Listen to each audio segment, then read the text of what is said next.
Artiste et comédien Ada Ilunga. Oui bien. Ouais. Voilà. Bah news on a invité sur ngana za ko apprendre que Ada aza empoisonné ndenge to ko sola na. J'ai comme l'impression que nous avons atteint, Bisson Monde, soit le nom de la jeunesse, nous avons atteint un autre niveau, ou soit les niveaux les plus élevés, ou les zéniths, y a monté Mamabé.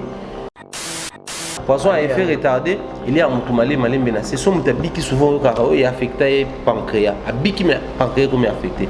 Abiki mais poumon comme affecté. Abiki mais estomac comme affecté. Soit tout le monde soit abiki mais barren est comme affecté. Alors soit une chose à la tête qui ne quoi bika mais comment et l'eau moins affecté fonctionne. Sous bien té, à ça souffrir dans. Vu de loin, aliara poison entre guillemets, balobaki pour nous nous allons sacrer poison ana et bakendaka. Tant que kuna aller poison et atteindre un milieu professionnel. Aujourd'hui, c'est un homme politique qui va empoisonner un homme politique, c'est un pasteur qui va empoisonner un pasteur, c'est un comédien qui va empoisonner un comédien, c'est un journaliste qui va empoisonner un journaliste. Bateau babimisa sangwana qui peut-être comme tu as vu de leur poison dans le théâtre. Donc pour dire quoi, même entre bango, bah yebi déjà que n'est toi la rabo, qui n'a eu poison, c'est que Zakaka n'est comme ta routine. Conseil concerne les comédiens. Biso toroloba, sur le toroloba ba comédien baza autour il y a empoisonnement et ada, c'est parce que ba comédien derrière la exception qui sont mabé comme muninga. Maladie, il y a ba mauvais sort. Poison, tu peux problème morobo et détruire carrière en muninga, ba lo barizala souvent, baron la bango. À une époque morobo est donné, tu as quand même comme comédien moi bimaka qui hier on t'a kota kanganga pour na abem sabavia ba comédien. Tous autres émissions Katiwa Kevin pendant les ketchup.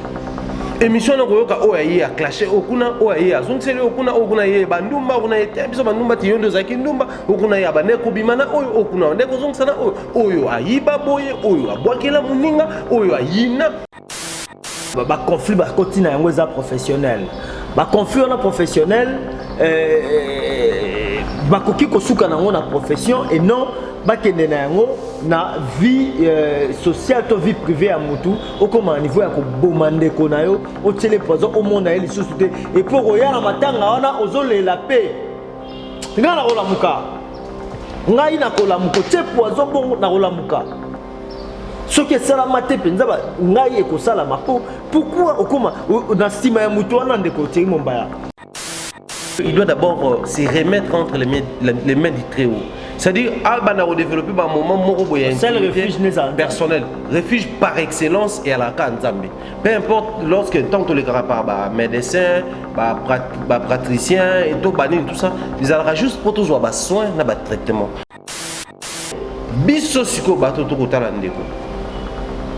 Il faut plutôt une attitude. Beaucoup de gens. Parce que les loro, moi je vois combien les gens se précipitent pour dire Maouin. Non, on a un groupe, tout, on a une page polémique, tout, on va poster sur les cas. Même les émissions. Mais la personne a aucun. Ce que je veux dire, Zali, toutes les situations, tout pourtant on a mon team.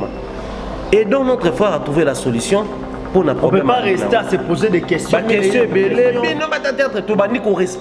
C'est bien de responsabiliser en fait de tirer conscience. Mais la minute. Muto azoke na kokufa azana droit to bikisa ye nanu et puis tsima to tuna ye yo betika na masanga to pekisi muto la certes les vrais se font rares au niveau de komi mais ba vrai pe ba aller na bango mais to pekisi peut-être muto vivre en communauté so mela masanga na bato ko continuer ko mela so lia na bato ko continuer ko lia mais zala ekenge ne balobaka ekenge fait l'homme et ça la biso plaisir mais mon qu'il est à la karma en fait balobaka. Ce que bêtis les coffres na mire pas on c'est le p passe. C'est-à-dire karma zali au bois que le licolo et le roi na ekeko ya kunate eko ya kaka awa. C'est-à-dire au bois qui so ilicolo so yana eko la yo moko ya karma bandeko bozoti la bato ba poison ba breuvage mortel tout boye baké bilopé et ça possible besoin maintenant ndeko ada il y a un verset biblique qui dit bon mais la breuvage mortel beaucoup faté et on peut sur vitamine. Nous avons ça miracle mon venant l'équipe dans monde ba poison ti après habitude pour que mon qu'il est témoigné qu'il y a un Dieu yo mon repos comment témoigner à temps plein dans le bac Africa Mobimba TV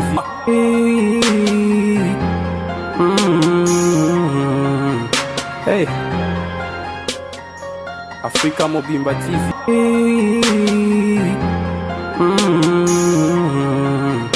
Hey. Avant de commencer, n'hésitez pas à vous abonner et à activer la cloche pour recevoir toutes les notifications de ma chaîne. Et n'oubliez pas de me suivre sur les réseaux sociaux Snapchat, Facebook, Instagram et Twitter. Shalom mbote na bino bandeko nyonso bozuli bakwa kolanda biso na ngonga e tozali lisusu na esengo koyeba ete bozali bayekeli bosa betando na bino pona kopesa biso o temps na bino parce que tant que tokotaka tobeta porte te bino nde boponaka biso bo sélectionnera biso na ba émission to yakana yango ensemble. Voilà, je ne suis pas seul na plateau na biso naza na yangandeko na kombo ya Thierry Mombaya oazali bongo mokambi ya Africa Mobimba Télévision yende na sepela kata naza na ye to sombiki na makanisi toko mbote ndeko Thierry Mombaya mbote John Famba mbote également na ba abonné pe ba non abonné nyonso ba Rolanda biso na pesi bango penza mbote ya bolingo mbote ya considération pe ya respect. Certes je suis un peu souffrant bato ba otala ba remarquer naza frappé na ba mbuma fièvre ndé biso benga ngwa na monoko mais après on fait avec Moussala so bengi biso le roi basoda alors toujours disponible. En tout cas, je demande à tous nos abonnés et à tous les amis qui nous aiment bien, beaucoup à YouTube, Obeta Pharaon Mombaya, c'est une nouvelle chaîne, tout bien la nouvelle adresse de l'excellence. Abonnez-vous également là-bas parce que nous avons compris qu'il faut tout Kabola moi concept. Alors, pour notre concept, nous soucions on est aussi dans la bidonion sur Boza avec amour. Non, c'est qu'on a tenu tout le barreau, abonnez-vous massivement. Vous abonnez-vous avec amour.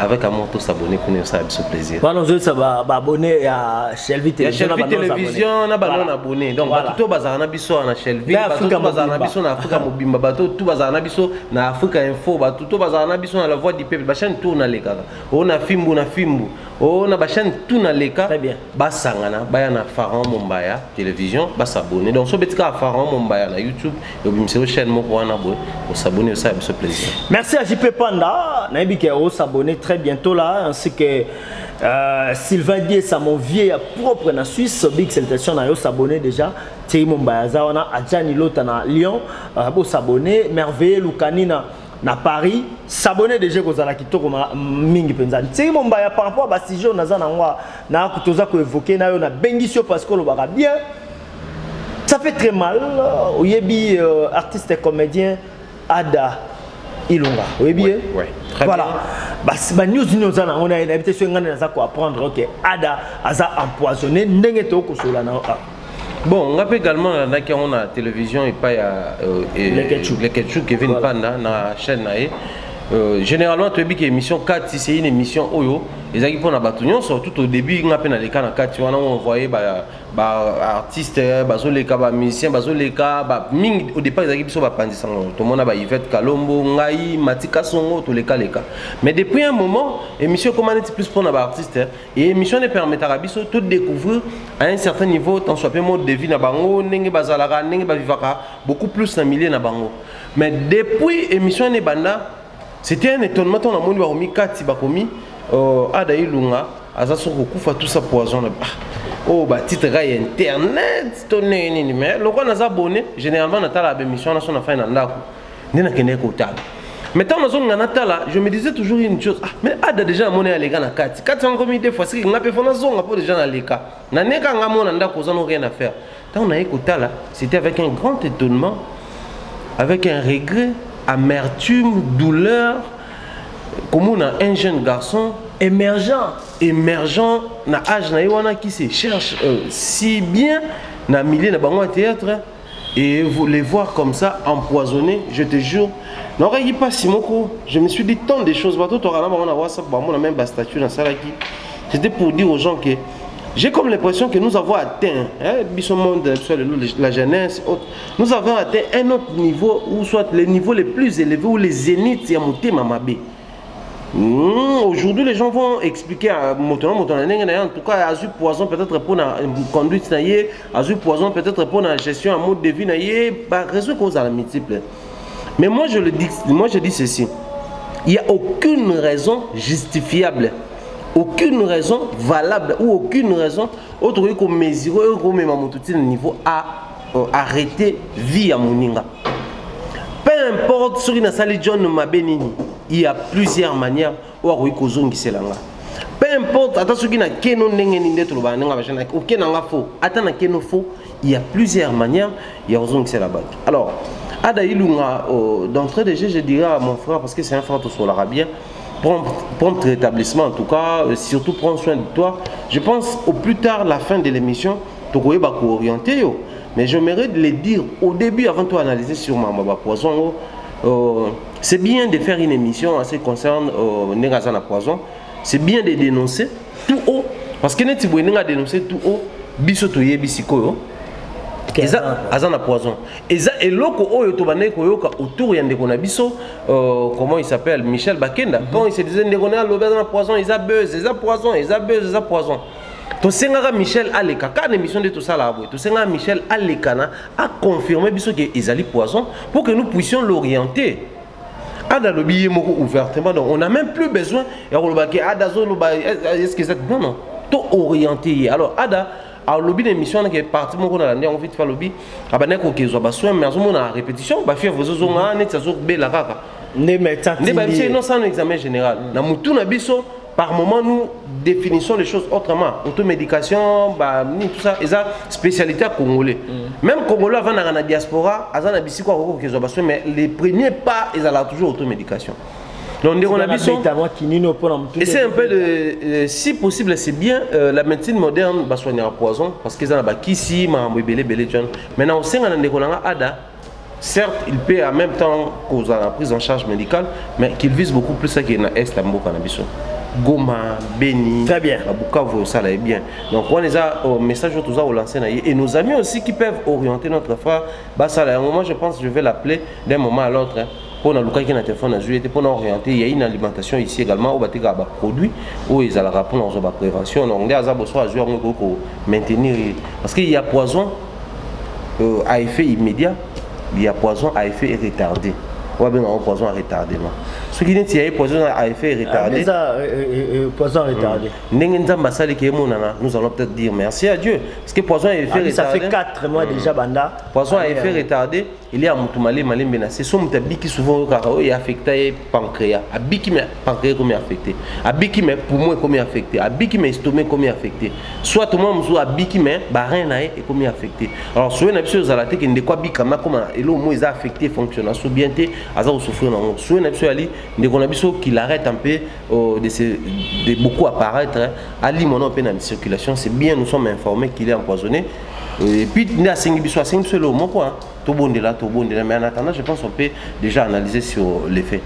Merci beaucoup Thierry Mombaya merci na bande kono so bozo landa biso de partout bozo mona biso tozo loba bozo ka biso toyaka te awa pona ba règlement des comptes mais toyaka nde pona ko sombi kinyama kanisi ndenge na lobaka donc télévision pona biso za lokola remède tozo ya na ba sujet lokola ba oyo to analyser na bino et nini ezokomisa biso na makambo ya poto tirer ba conclusion ensemble ndeko Thierry Mombaya tozo wana nsima moke ya mboto ko entamer sujet ya ndeko Ada vu de loin aliara poison entre guillemets balobaki pulu nde mtale saka e poison wana e bakendaka nangamo tango bakekuna ali poison mais tango azongia à comprendre que azana poison ameka ko sala combien quand même batu balobaki et puis même yo moko pende tozano boy soki ole loko o te ko zana ngoko image le boso yana no ezayo c'est que ezayo selon ba dire ya batu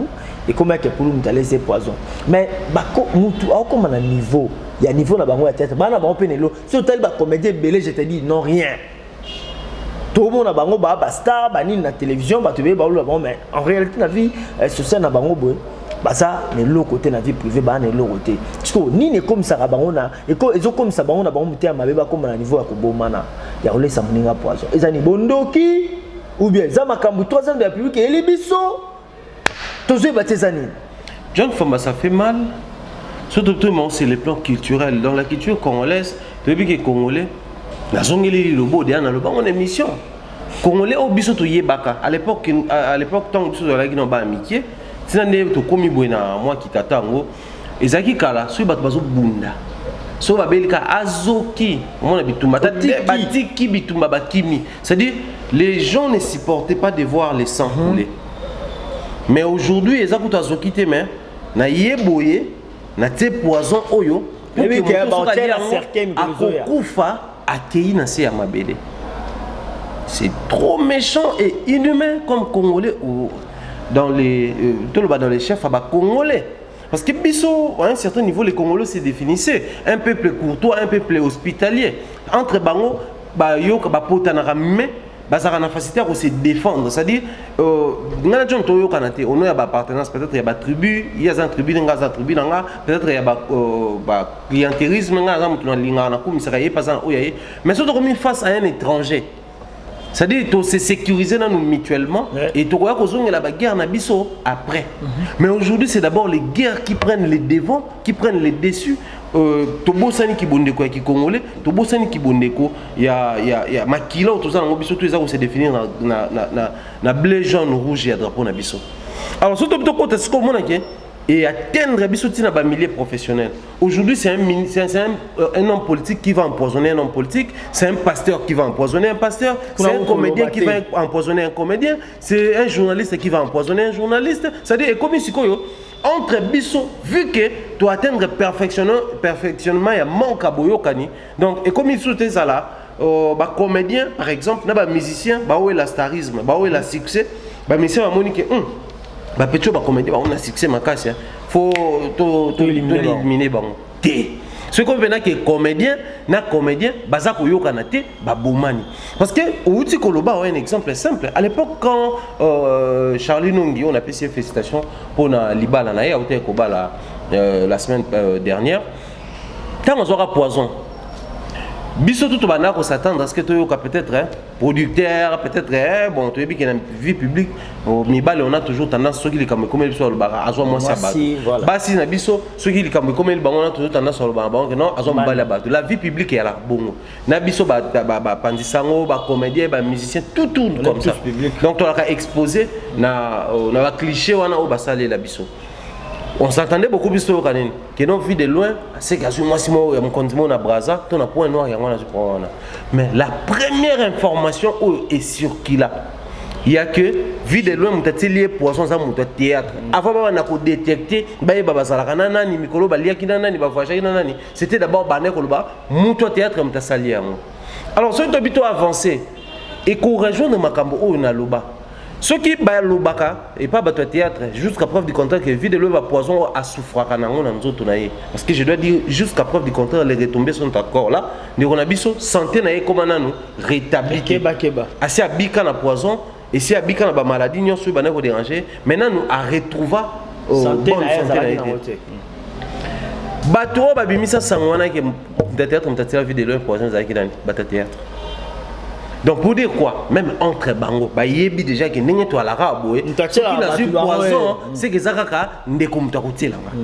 Mais les gens oublient que bateau na théâtre, bazarana ba famille pe, dans des familles ou dans chaque famille il y a aussi des conflits. Oh il comme même peu muto boma ninga la preuve, la première famille au biso to tant en raliso na Bible ali bongo famille Adam na Ève. Ba na bango Caïn na Abel, mon côté a botami génération a kuti mabe. Mais yé mon quoi bandi ko boma ninga. C'est-à-dire, à Botamina Mabé Mokoboui, dans la famille, il y a aussi des couacs. Battle Bosso va exposer sur la Kibanan. Si Bande Konae, que Kendeka Sium Toza, Nanzambe, Yum Toza, Moutin, Moponami. Mais Toza n'a fait, t'as pas commis mon Satépoine. Or, Jésus-Christ, t'en es né, comment quitter? C'est-à-dire, il y a des moments où c'est dans ta famille que tu vas te sentir les plus exposés. Que peut-être quand je suis avec John Fouamba, qui est une famille professionnelle, peut-être quand je suis avec Glody, quand je suis avec Batum Soussou. Mais ce que je me retrouve dans ma famille, je peux aussi me sentir exposé. Mettez mon bango mon bateau théâtre, sachant que bazara ma famille biologique. Mais ceux qui comme les bango, babi misaka mingi kaka, bango na bango. C'est que ba yebani makambo. C'est qu'il se passe beaucoup de choses dans les milieux de théâtre ou du théâtre congolais que nous ignorons. Bisous tout ça peut-être Libanda. John. Aujourd'hui, Ada est empoisonné, tu nous as ramené dans ma ya vie de l'homme. J'ai aimé les liens au Lingo Salana parce que Baneko ya théâtre doivent basa la introspection, mitala na nonakati na bango. Na rancune na nani. To ça la kani. Terme rancune parce que ils appellent moi parce que tout le monde baloba la vengeance est un plat ou un aliment qui se mange froid. Du coup, je peux te haïr ou bon. La haine, tout bien on la haine est un plat qui se mange froid. On a dit que on agir sur côté. John aime sous toi là à l'époque toi qui non n'a pas salon non peut-être moi notoriété il était dans mon sala à l'époque on se cherchait encore boulot moins chic mais to bali to boti to koli to komi na bakombo to komi na baleke mikolo nde air peut-être on a dit bon siko John a commis plus proche vous avez bilo ba pire déjà vous avez ba pire mais si on est sur la frappé non raté été. C'est ça. Voilà, parce que déjà les gens vont se dire parce que nous sommes à un niveau oyo to ko indexer mututé. Mais il faut tout le temps sa confiance na nani. Mais bon on a biso dans la confrérie on peut pas. Si mais après au moni il y a français tant valoir que la confiance n'exclut pas les contrôles, je pense que biso est belé to exclure le contrôle John. Aujourd'hui, c'est moi, je me suis retrouvé une fois dans la province, pour ne pas salir les matchs de la province. J'étais les noms, mais j'étais avec un frère. Un frère, vraiment, il y a Makila. Tout Fandi, tout Olia, tout Romela, parce qu'il y a ça qui est derrière Moutazala, et tout. On a commis. Et la province m'a accueilli pour la première fois au Fandi mais la Masanga, la Bankuna. Moi, je n'ai pas combattre parce que les gens ont la facilité. La Mélie. À tout temps, il déjà. Na déposé na télé mais na se soulager et il fallait que ça la passer un coup d'appel coup de fil na silisi tant na fandi na super na mela tu vois daki ngaïe ba master mi balé na fiancé na ba précipita vers na ba bétion et pas nani bango nyon sur 4 pour nani donc ça le la réflexe mo ezakati na bango ba yokanité ba sololité mais yo lingo faire remarquer nga fiancé n'a faire remarquer nga ba master wana mbale ba faire remarquer nga ba ko ba tshela ki déjà eloko ba tshela ngelo ko te ba singa nini siko ndo fandi na bisono c'est ta famille to saloma bete mais qui c'est après awa wa pe na ba master pour kutia wati vous avez na ba connaissance no ero bando ke tozana yota si tu développes cette culture quinoise awa ya déposer faire OK ozongo meli tu t'exposes papa awa boité abo mon réflexe on est sali bisono sur to soli ngote. Mais tu bêtis au poteau de ok, ah, so témo, ye so pas ma sangana yo, bandé la masangana yo, soit télémanayo. Tel un nègre congolais a commis. Tout ça n'existait pas, c'était on mangeait en famille, convivialité. Et aujourd'hui, je t'informe, John, un pasteur qui arrive chez son confrère, il y a un micro naïe, une église micro naïe, maï naïe, mouchoir naïe, makamutu naïe, akoliate, akomelate. Et qui ce qu'on sait concerne les comédiens. Biso tokoloba, soki le tokoloba ba comédien baza autour ya empoisonnement ya ada, c'est parce que ba comédien de ba la exception qui soki mabe comédien muninga. Maladie, ya ba mauvais sort. Poison, to pe problème moko bo oye ko détruire carrière muninga, ba loba kezala souvent ba ngona bango. Na époque moko bo donné, to quand même comme comédien mo bimaka ki ye mutu akota nganga pona abebisa ba via ba comédien. Est-ce que vous maladie à vie coco, malgré tout ce que vie coco mené comme vie, ngana fana na ba comédien, na oka ba comédien bazolo bake, maladie à vie coco na yaka ba vie ana ba master na ya nini ya salon on ba sala elo ko na ba boakela elo mo ba zoye mutu, ba ba sala succès na. Soko fandi na ba comédien, eza makambo yokana. Tous oka émission 4 wa Kevin Pandale Ketcho. Émission na koyoka o ayi a clasher okuna o ayi azongisele okuna ye bandumba okuna ete biso bandumba tiyondo zaki ndumba okuna ya baneko bimana oyo okuna ndeko zongisana oyo ayiba boye oyo abwakela muninga oyo ayina ba artiste et comédien bazaka na ba famille je vais élargir encore mon idée loko la biso nyonso mais ce qu'on la majorité ya bato ba artiste et comédien ba leka na émission 4 ceux qui baza kolela soit tu n'es pas passion à mon par exemple ta vie alors bah papa si mingo à mon na famille les ara na France peut-être à kola na moi pas si agno quoi papa kufa tout maman kufa ba bois qui c'est mais soit tu n'es ba tu n'es no ba qui sont pas si na vie na ki mukolo comédien na kati okaka comédien boy a baby ça démarche na nga poto comédien boy na zaka na moi na nga moko boy to bana ko ça na ba projet mta baby ça na zaka na mobile na nga mta baby ça producteur ça bana zo nga ba théâtre te yé mta baby ça balinga na kate pour ba we la kanini John otolo ba tout à l'heure so tali pe ba vie sociale en pe au bilan spé ya makoki pesate qu'est-ce que ba we la ka oyo jibe na we ba zuité na vie ba on a succès tant sous micro ndeko jibe na we ba leka ba comédien mi balo ba na conflit en succès na autant ba comboter peut-être to éviter na wengeza ki jibe na we ba we la jibe na we les gars, comédien tout ba wele la naka na mbongo. Si vous rendez en ville na Gombe, bon na ba immeuble construit par Weranson. Ba immeuble construit par JB Piana, des parcelles ba bozu bazarana ba source na ba entreprise ba toana ba créer za na mbongo seulement ba dinga ko garder anonymat. Ce que ba to bongo peut-être ndé fallait bâtir na ba poison sur nini. Mais bâtir na ba poison te. Pensez-vous que JB a jamais aux occasions mo vide ou pas ça vide mo soit pire petit moi JB ko ya pe on a glissé plan. Et ça la mappe. Pensez-vous que ou a jamais ko ça ko vide mo ya papa chéri na côté pe poison. Mais pour na nini ba sala na yango te. Ba ne ko limiter les tout na niveau professionnel. Tout ça la concurrence professionnelle mais na théâtre concurrence professionnelle et réalité monter mamabe et atteindre le zénith. Voilà, tozo kaka hypothèse to côté simbi ya conflit ba continue yango za professionnel. Ba conflit na professionnel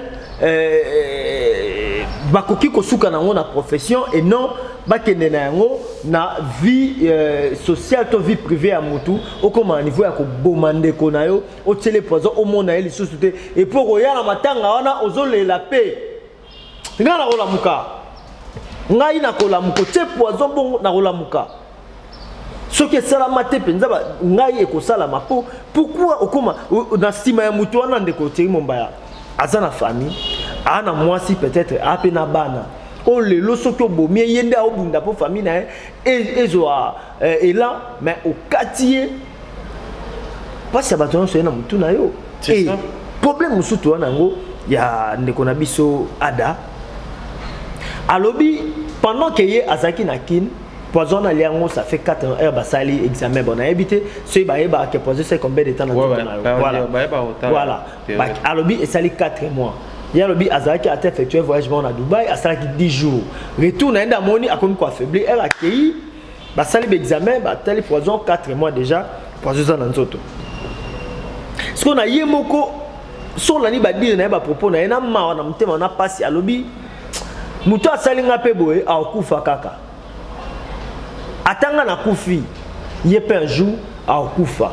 Et puis a okufa na maloba ka ndenge ya zoloba maloba a okufa siko attitude ninde ko na biso sengeli azana on attend o ya passe azana ngo et puis elo mona yoka azana mawazo loba biba on na posa a cause après na posa mboma ko senga ngo te pona nini parce que sango déjà kenda mabe bango baza ba mandia boy tout ça muta okufa mo ba mandia sungana so moni hôtel ke za ngo te c'est bon o leli mbongo na yo mais soki wana kosaka o tom solo ba solo pe ko tala ye par rapport à santé de tout le monde en moi ventura vente des sous penzate nengazalaki donc ça prouve que il est vraiment empoisonné alors atiti na ko kozana yango soki ana posa sengelo qu'est-ce que ko masquer yango pour habiter ba prière na bino surtout et puis soki oyeba na muta saka makambo yo motinda ka mbono ngana kende kaka atiti na ko kozana yango et puis atiti nini ba téléspectateur to ba internaute ba Hollanda biso ba ko kozana yango na ba fait lokola oyo ndeko na biso azako se retrouver na. Moi je pense à d'abord attitude à Liboso face à l'attitude à Osambela. Il doit vraiment, alors vraiment, c'est un ami au tout par moment dans la boîte, la terrasse, mais il est aussi présent dans un moment précieux et à bateau. Mais il doit en tout cas se faire violence. Déjà je pense que la santé est obligée pour sauter lié au monde qui est faible. Au monde maintenant qui a d'agressif, a une énergie à se dégager, il n'a plus ça. Il est déjà faible et c'est quoi le premier là mon bilo connaît ça là nini oyoki ki oza empoisonné oyoki ko za maladie mo bon et affaibli yo côté souci ba maladie e bikaraté parce que la poison c'est na mutu na msoso ko na poison na mutu comme maman liwa ota déjà né na okufa ndé ba otanga na cercueil ndé batu ba kolela et pendant ce temps no lobi peut-être batu wana pe parmi batu ba ko ya kolela mutu empoisonné ki ngai aroya pe wana pa zolela asali pa collade na bandeko na yo a collade na mwasi na yo nzoka ye mutu amemi okino na liwa na yo. Il doit d'abord se remettre entre les mains du Très-Haut. C'est-à-dire, on a développé un moment personnel. Refuge par excellence et à la Kanzambe. Peu importe, lorsque tant les par médecins, pratriciens et tout ça, ils ont juste pour tous avoir soin, n'a traitement. Mais nous savons tous que la guérison, seul Dieu peut nous guérir na maladie. Bisso étant chrétien, croyant chrétien, tout le sur la croix, meurtrissure à Yesu, pota, tout ça, et on les a la rapport à guérir la maladie, bisso présent, na maladie à venir. C'est-à-dire, quand tu en as prévoir déjà, soit tu bélis les lots, tu en as l'eau mourir big sepso, mais soit tu en la plus tard, tu en as l'eau big sepso. Donc il doit se remettre entre les mains du Seigneur, mais aussi de prendre son traitement au sérieux. Pourquoi? Parce que mon j'aime bien un frère dans le temps un peu communauté à Bélan maladie il y a pulmonie et tout et affecta qui est alors penser que traitement va soumettre un traitement si même si c'est bon des aboués faut que ce soit à moi 3 mois de traitement et bien il y a tout un médecin bon on a béton il y a 6 mois et ça habité il y a 6 mois c'est bon mais traitement au bas qui c'est à 3 mois et bon on a préféré au bas c'est là il y a 6 mois pour parce qu'il tenait tellement à sa santé qu'il a voulu à ce qu'il soit traité et soigné dans Ndengwana. Moi je pense que c'est ce que notre frère Ada doit faire également à la peine santé de près. Babara moi maman soit bessi moi qui tuntu lito eko ma elenko ka conseil na moto alinga te. So ba sûr que non miel mo boza kuna iso guérir que non pour vérifier tala bato babika nango tala ba vertu nango. So ba sûr que na place tel babi qui saka kende sola na bango et biso siko bato to kotala ndeko. Il faut plutôt une attitude beaucoup John. Parce que les loyo, moi je vois combien les gens se précipitent pour dire maouin. Non on a un groupe tout, on a une page polémique tout, on va poster sur les cas. Ada même les émissions. Mais la personne a kende. C'était hier on a fait une émission, le lot de comme jour mususu. Lobby peut comme jour mususu, après demain peut comme jour mususu. C'est ainsi mon temps que s'est détérioré. Tout ce qu'on a combien de gens au bas CP là dans le théâtre Ada au bas du atteint pour concevoir Ada au azana poison mais biso oncle mso mon pas bela poison biso oncle kenda wapi alors oncle yo na poison kena non ndeni c'est-à-dire portant à cœur ce que je veux dire Ezali toute la situation on a biso tout portant on a motima et donc notre frère a trouvé la solution. On ne peut pas rester à se poser des questions. Responsabiliser. C'est bien de responsabiliser en fait de tirer conscience. Mais na minute muto azoke na kokufa azana droit to bikisa ye nanu et puis tsima to tuna ye yo betika na masanga. Yo pe obane na Dubai ozaki na nani. Yo pe bane ko fanda kuna pona nini.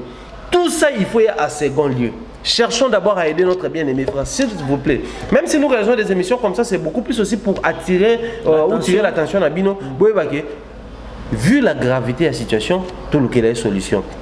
De même, bandeko batala rapé théâtre wana basali nanzambe, bana nanzambe, peu importe l'obédience, topé ba croyance spirituelle na bino, na chaque croyance spirituelle il y a un moment il y a dévotion to bondelara pendant que tali sanzambe qui to lingaka mais ko tali sa epé ba posa na biso. Bosambe la point de Gonabino, à ça la rappelle Moussa CP Sarabino, moi je vois combien bateau va commenter à théâtre Ada. Mais aussi, je me rappelle d'un truc. Période de vie de nos poison Sika. Je salue mon vieux GRD qui a dit. Tu vois, surtout Fanny.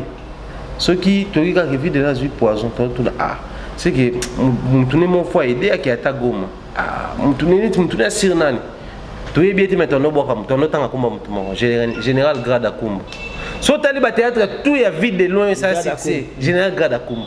Au fin tu comment ko to ba mutu ngo azala nani aza soda ba beza mutu aza na poto sur en Angleterre sur nani c'est-à-dire ba to na ba façonna ba Kumba ba mususu. Les artistes congolais ont contribué, ont créé des noms, ont créé des personnes ici dans ce pays. Les gens qui ont déjà une carrière bien, ils ont déjà maillé mais ils ont des incognito pour baïbiété. Mais c'était le même cas avec les artistes et musiciens. Aujourd'hui, les Kinois, je parle des Kinois. Si les Kinois ont eu le temps de bien connaître Yandre Kimbuta, c'est les artistes et musiciens. Au départ, ils ont été au sommet.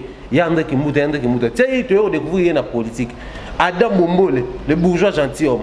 toyo kaka ada bomo la dabo toye bien ba Patrick Bolonia ba Leteta ba Didi Kilon, tous ces noms ont été créés par les artistes et musiciens. Certes, ils donnaient de leur argent pour na ba comment ils allaient créer la double brassard, mais ba artiste va continuer. Alors dans des moments comme ça, un partenaire qui t'a aussi, certes tu payes ton argent, mais à ça là que comme on est à contrepartie, ba tout ada a sepeli sa bango. Batala ba théâtre na ye a boire bango ba yo kapé plaisir et déstresser bango après boulot après caillou après cop après mamoutou après chic au fan na potala à Kinshasa comme en Europe comme à l'extérieur parce que si je dis l'Europe d'ailleurs on a dit bata Asie Afrique na ba Océanie c'est à dire to sungande kona biso adailunga numéro na ye ba to bazana ngo ba contacter ba bazana ngo te ba senga ba lekechu ba senga ba biso ba senga ba barezi ba senga ba théâtre ba senga ba chaîne ne passe pas par les gens parce que les temps ils ont les peut-être pas. Non mais il peut le causer un numéro qu'on peut ça pendant l'émission, on peut si numéro. Je dois le faire avec sa permission. Voilà, okay. Et ça ma santé. Okay. On ne sait pas qu'aucune vie a besoin parce qu'il y en a bien une été avant l'émission. Mais vu que c'est un frère, faut tout ça l'émission pour nous dénoncer et puis qu'on s'enga batuba sungai. Mais si koyo John Famba, lelo oyo notre pays, je ne sais pas. Je ne sais pas, dans une soirée de gala, tout le monde a artistes, comédiens, artistes, musiciens, hommes politiques. Hier, c'était peut-être autrement, mais le comme on a un politique, il te dit ah, j'apprécie ce que tu fais. Donc, automatiquement, il a exclusivement dans Internet. La télé, personnellement, j'avais décidé, à part peut-être la chaîne Moro ou Alexandra, NTI na Brazzaville, dans Point Noir, on a fait si beauté. En tout cas, tous mes téléspectateurs de Point Noir, je vous salue. Batala sur Internet. Adailunga, aujourd'hui, il a du succès. Il a connu son moment de succès, bonheur et tout, dans Internet. Mais si je pense que tant que le commis, tout le monde a sa l'émission, pas tant que comme pasteur X, pasteur Y, bakangié, bakena en prison. Baton ba ça langwa. Na Internet peut. Parce que justice n'est pas la possibilité, il y a un quota, un dossier, mais tant que tu as poison, ils ont les canangos. Empoisonnement, je pense pas, je ne sais pas comment l'appareil juridique congolais fonctionne. Au final, je ne comprends plus rien. Parce que ce sont des dossiers où il faut s'acquérir. Oh, je ne vais pas les poisons, d'accord. La société civile, aujourd'hui, l'organisme a le droit de l'homme et tout. Tu ne sais pas comment ça n'est. Tu as dénoncé la maison communale. Il y a un bureau du quartier, il y a un SIAT, il y a un sous-SIAT, il y a la police qui a un point chaud, il y a un chaud, il y a un quartier et tout. Il y a un prisonnier, il y a un dossier à Bétaï Moutou, qui est blessé volontaire. Il y a un Kataki Moutou, il y a un violent Moutou, il y a récupérer nos dossiers. Question, il y a un pifo, ONG aussi de se taper un petit nom. Bissom tout ça là que ça y a ta prison pour un dossier tel ONG na biso comme tel nous allons partenaire libanda, nous allons financement. Maintenant, quand il y a des dossiers comme ça, si seulement si vous œuvrez pour la population, si seulement si vous œuvrez pour les Congolais qui sont ici, qu'attendez-vous pour nous s'impliquer dans le moment? Vous avez une TV. Ah d'accord frère, tu peux sur l'inspecteur, tu as le dossier, tu as la plainte, tu as la boue, même tu as plainte contre les connus, et existe. Tu as l'index, période dans les années, tu as le poison, tu as le poison, tu as le poison, biloko, tu as le poison, s'il faut même descendre jusqu'à Dubaï, comment est-ce que vie à la Hakuna. C'est difficile dans l'hôtel, dans le restaurant, il y a des Émirats, restaurant, il y a des Japonais, souvent alors, il y a 4 mois, il y a 10 jours, donc il y a poison.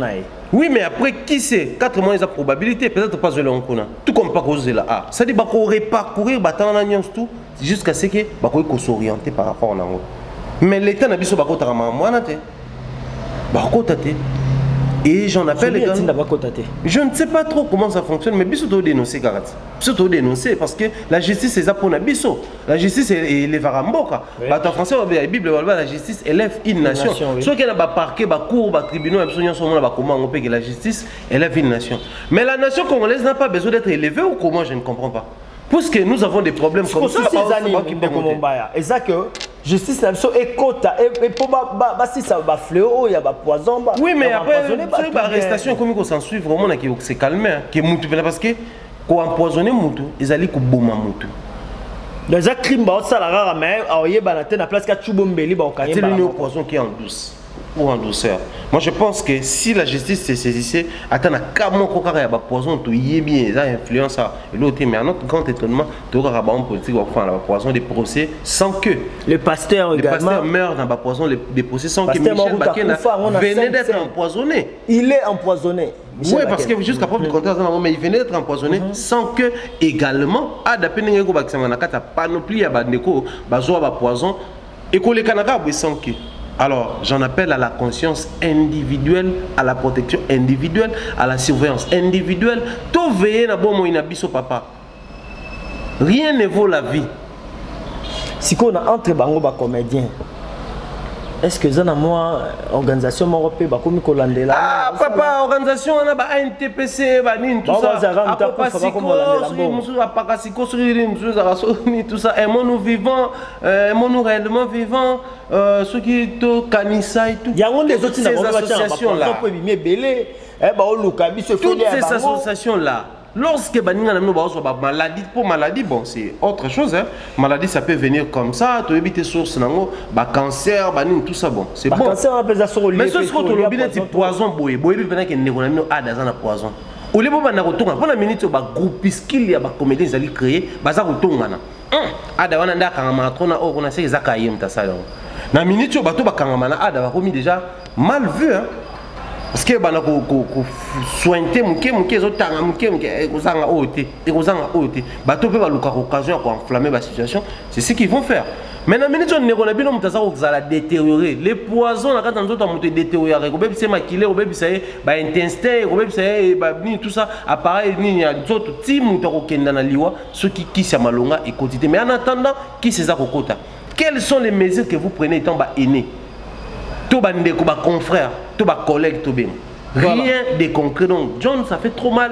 Nos amis doivent faire attention. Quand je dis nos amis, cette fois-là, je ne parle pas seulement des artistes et comédiens, mais aussi de nous tous qui fréquentons les milliers publics. Parce que nous tous, dans la vie publique, tous sommes exposés presque à la même situation.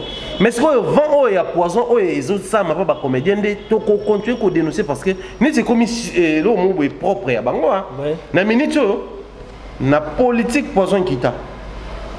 Na milliers de musiciens ya mokili neti na okana mambo te ezaka ko ka musicien mo boy atel muninga poison to musicien mo ko fina poison ça très rare et comment est-ce que spécialité à une église na ba comédien église te ba pasteur pour ba église te église ba pasteur ba poison ba musicien ba soloté tout ce qu'on compte en bloc ba filtrer on ande ba ba poison na ba scène ba ni tout ça ba pasteur à lokuta nde ba nde côté Mombaya je crois bien bande ko balandi biso par rapport à makambo na o Italie nde on a biso ada ba sunga en tout cas ba sunga s'il vous plaît si photo fuka mato fuka ba pona osiplie bino via nde ko na biso ezonga.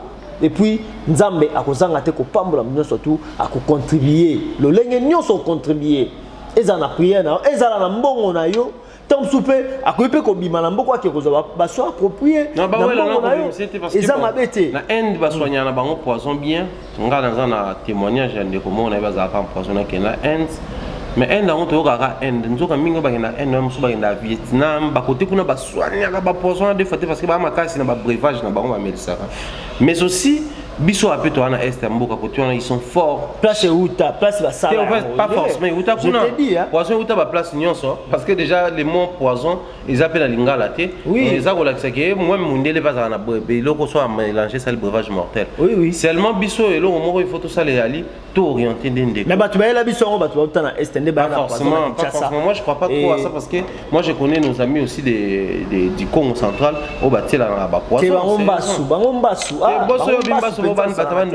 Voilà des côtés Mombaya. Pour dire que tout ça va cliché plutôt tout sauver Adaï Lunga pour aller en danger. Voilà. Tu vas en blague bato monsieur comme on non bango bara bazo beta ba leçon na ya bimisa ba mongo non c'est sérieux on a besoin il est empoisonné to yo kamawa to sunga ye abima na situation wana et osala pe ka bonheur na biso de tout à la sala théâtre n'est bien ne akoma ba film n'est bien ninge ba certains films a produisa à sala on bien jeune na yo wana et ko manquer biso nous perdons des grands pour la situation de santé toujours admettre mais il y a bakoti là na ba poisonté bande ko dénoncer muto mabe bana wenye ba lobo moni ndoki bele la ram ngongo kauka bino boye bani nde bozaka na théâtre wana boye bani ke oh on t'a là à haute poison oh on t'a ça là mais bon dénonce raté pour que n'a kutungana. Moi je souhaiterais voir un comédien courageux à qui pendant parquet moi je témoigne mais tout tel on t'a à da poison bakangai et je pense et quoi arrêter hémorragie. On a charge.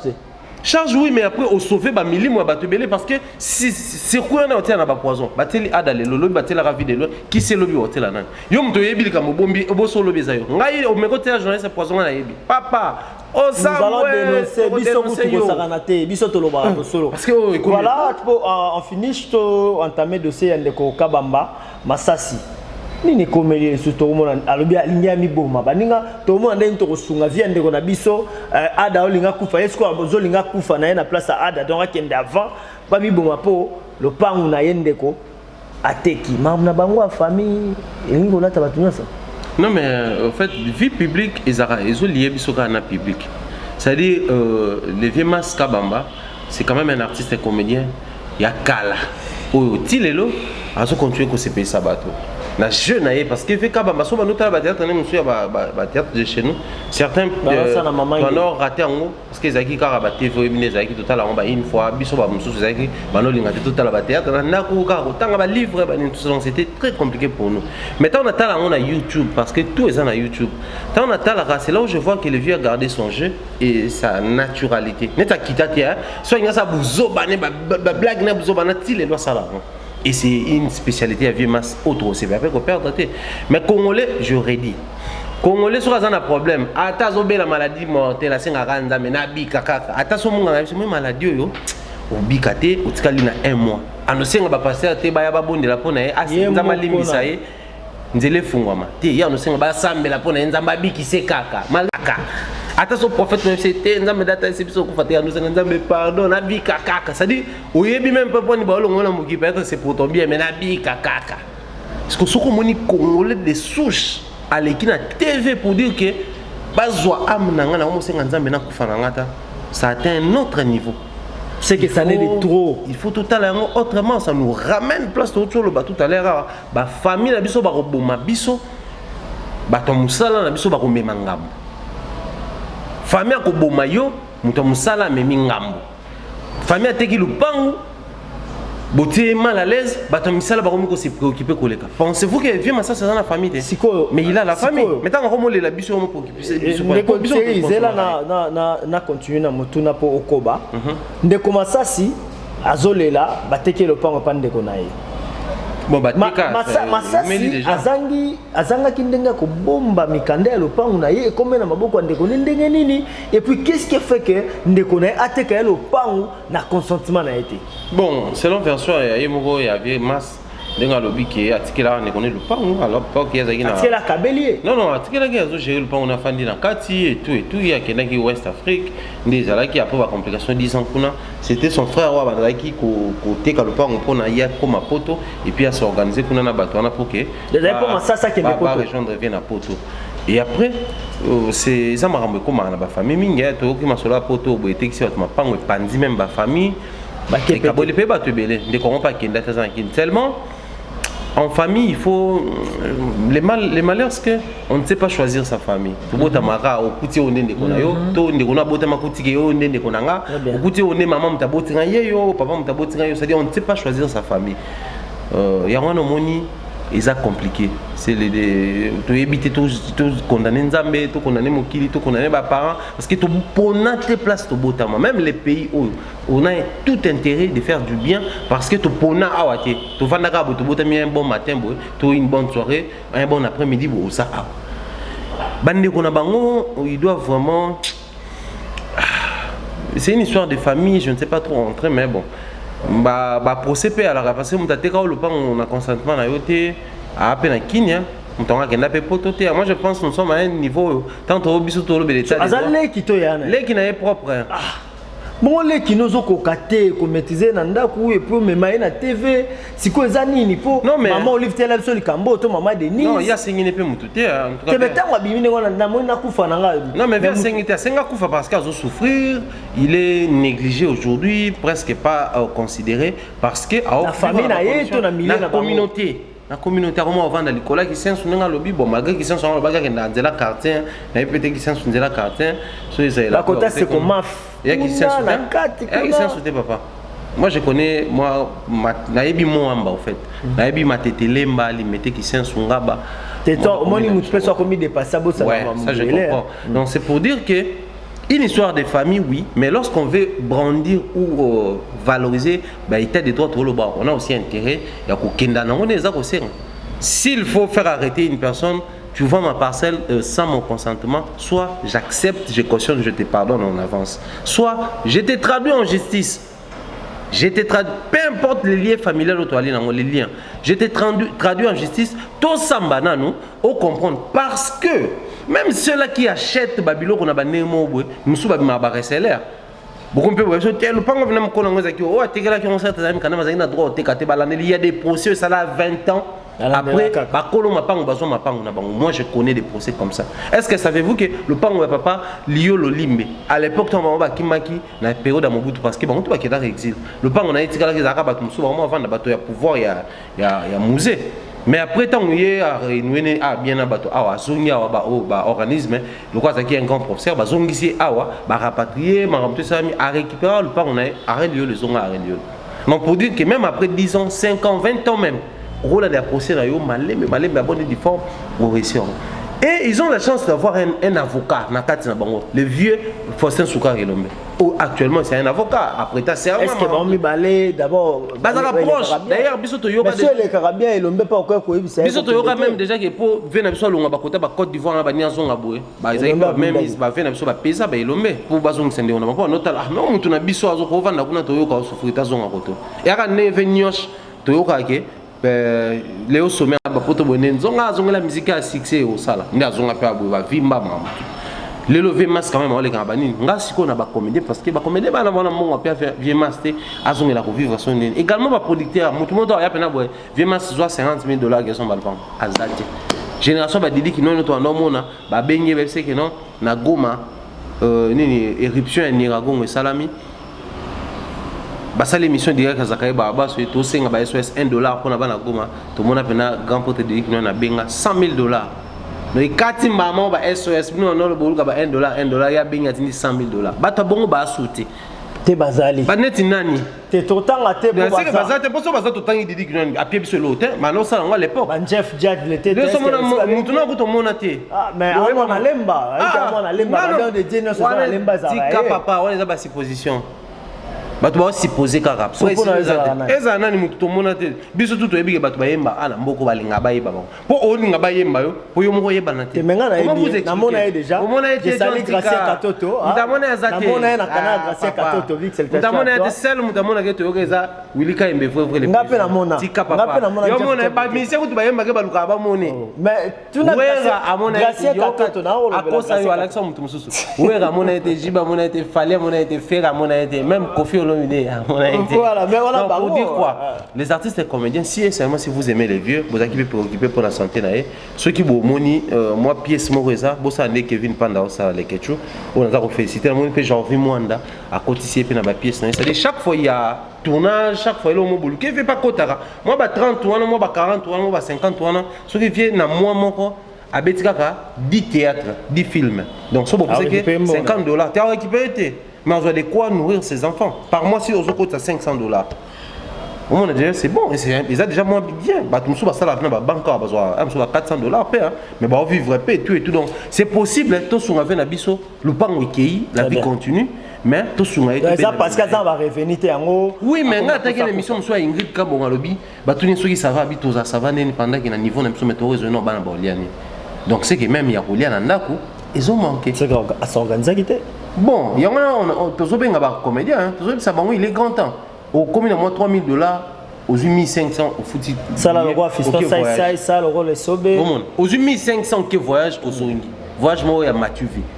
Bon, on a appelé un matin avion. Pour l'année, pour mon ara, Kevin Pan dans les quelque chose à Dubaï à Zongi. Parce que mon ia Fifi, Firenze de Chiba, à Dubaï à Zongi. Il faut le billet. Ah, on appelle qu'on a 3,000, on a 1,500, on a son billet, on a un hôtel. Alors que vous n'avez pas réalité, or les gens oublient avec $3,000, tu peux t'organiser, créer en fait, moyenne entreprise, toute petite entreprise. Et comme il peut source, monsieur a revenu. D'un côté, théâtre, ça, au côté, ça, de l'autre côté, et l'autre, on a ça au côté, s'organiser. Total, la bavie, on a va réussir, tout s'inspirer, mais total, la paix, on a échouer. Tout ça là, Keba, tout bon, ça parce que à la ligne où vont les choses et comme un cercle vicieux. Bandeko ba koya ki liboso, bandeko ba zoya na midi ba koya, bandeko ba na poka ba koya, c'est comme si ba to ba koya ba tema ba kinde et pourtant tout le monde.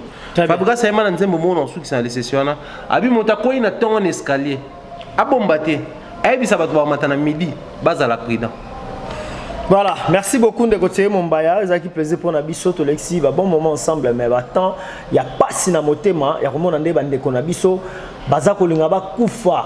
Likolo ya ba individu moko boye ba lukelera bango to ba kanisela bango likunya ba boma bango na sima ya ba poison na nzela ya poison muta kufa ezabilo malamu te o biso tokoki jamais ko appuyer yango et to ko telemela na dernière énergie ya moto ko sa bilo ko boye il faut afuta ba makambo aza ko sala et ba makila ya bato ane ozana mtuna ye yo mto mesana ko boma na mbeli okufa na mbeli obomaka na moto kokufa na moto bomaka na poison okolia yango pese que avant ndeko na biso alia ilungalia yo polesaka déjà bato misusu mais pas na yende ego bima na poison peut to koyeba ndeko teki Mombaya to comme na suka lo babokabwani pona mokolo ya lo po biso na yo bazeza na ngote. Ada Ilunga, je te dirais seulement d'être fort, d'être positif en esprit, de garder ton état d'esprit. Je sais que c'est un moment difficile, mais tu as tout intérêt de rester positif parce que autant on reçoit qu'ici, mais autant moral n'a pas fait au zénith au point pour que et permettre de processer si la guérison dans les à la rapide. Confie-toi à Dieu et surtout sois les plus prudents du monde. Bible de Dieu s'appuie surtout sur la doule quoi colombe, mais prudent. Et avertir le roi à serpent. La Bible est bon. C'est-à-dire en termes de prudence, tous à la douceur à même été, tous à le roi colombe. Mieux qu'à ce qu'on pète dans mon kilané, on a sursauté, on a attaqué. C'est-à-dire il faut être comme ça. Très bien. Je pense qu'il faut épargner tout d'une manière générale, tous à la prudence. Certes, les vrais se font rares au niveau de commis, mais les vrais peuvent aller dans le mais tu peux vivre en communauté. Si on met la masangana, tu peux continuer à mettre là. Si on lit, tu peux continuer à mettre mais ça là, et Kengene Balobaka, et Kenge fait l'homme. Et ça, la biso plaisir. Bandi on a biso bozo pour la poisson John d'ailleurs tu sais non qui tu parles l'épée, périra par l'épée. Donc boye bake loi ya talion eza loi eza na kata Bible. Boka ça c'est loi neza ya Satan. Ya na Bible bomina mbeli okukufa na mbeli. Yango généralement ya na ngwa osopi pétrole. Au foot à pétrole. Eza bomba ki mutu bako bomba. Nzambe pe dans sa justice, bato basala mabe à lobby, tout se paye ici bas. Eza lo monte to foot à lolo ça mabe lo les a conséquences. Mais mon qu'il est na karma en fait balobara. Soko beti li kofi na mir pas on se le passe. C'est-à-dire karma zali au bois que lo likolo et lo kwana ekeko ya kunate. Eko ya kaka. Awa. C'est-à-dire au bois qui so likolo so yana eko la yo moko. Ya karma bandeko bozoti la bato ba poison, ba breuvage mortel tout boye baké bidompe. Et ça possible besoin maintenant ndeko ada il y a un verset biblique qui dit bon mais la breuvage mortel beaucoup faté. Et on peut sur vitamine. Nzamba ko ça miracle mon pena lekisio na monde ba poison ti après abikisio pour que mon qu'il est témoigner qu'il y a un Dieu yo mo ko ma témoigner à temps plein bande ko ba comédien pe loko là ba pasteur comment il s'appelle de la foi bande ko ba comédien loko ba pasteur Nzaou bande ko ba comédien loko ba pasteur tout na mona bino ko ça ba tableau bena ada beaucoup soutenir pende on a mis na ma bonne délire Bassal Nzamba Congo, Bassal Nzamba à l'étranger, soutenir notre frère, je pense qu'il a sérieusement besoin de ça. Merci beaucoup, on a bandé Kotou Balandio. Mbote Topesi na Yakiki, Madeboa Kamanda, il y a Papa Blaise Boketa, mon mentor Jean-Claude Longangé, ma maman Rose Faliala. Je salue d'une manière assez spéciale Bernard Chamala Choubé, Mr. B, le Bishop B, tout ce qui est B est donc l'homme qui choube. Dans Libreville, citation comme ça, Merka Bichi, il y a Créson Sengo, citation à Karine Manessa, Maneskin à Nzambé. Et puis voilà, bien des bonnes choses à ma maman. Merci Koyago Belisha, ma parent à Rich, Andy Louawa, un enfant pas comme les autres. Merci John Famba pour l'invitation et puis bien des bonnes choses à chez la Vita. Voilà, merci beaucoup Ndeko. Thierry Mombaya, merci parce que au disponibiliser tant na yo pour na to sombi ki na makanisa ensemble nzamba ba kisebele. Merci. Et na bino so bolanda ki biso na maloba Thierry Mombaya nde to tcheli tono na entretien to zaki nango omokolo mwalelo tika ete kimia na kolo sumasi o melo mabota mabino. Thierry Mombaya lobi ete ba dili kinwan bazara sute or nga na yebi ba dili kinwan tilelo bazali o ba bima siko dili kinwan bazali kala merci koyo bazali merci na madame Cathy Zemengia wa kambaka Maïbelo Yopozali parmi bateau bamona kamwa katuru bianza wa capable de faire quelque chose pour ndeko na biso oyo allié poison ndeko Ada Ilunga madame Cathy Zemengia na bandeli yango sala quelque chose kozala bien merci na bandeko tuboza boko landa biso na Paris na Bruxelles boko landa biso na États-Unis na yebete boko ko ça fait quelque chose moi ko pesa bino ba mbuteza parce que tozana mawa na motema Nzambe abatela bino seko somasi azongite donc tamizali ko ya merci na Glody Messa pona musaki tokoza kosala quant à moi je vous dis shalom.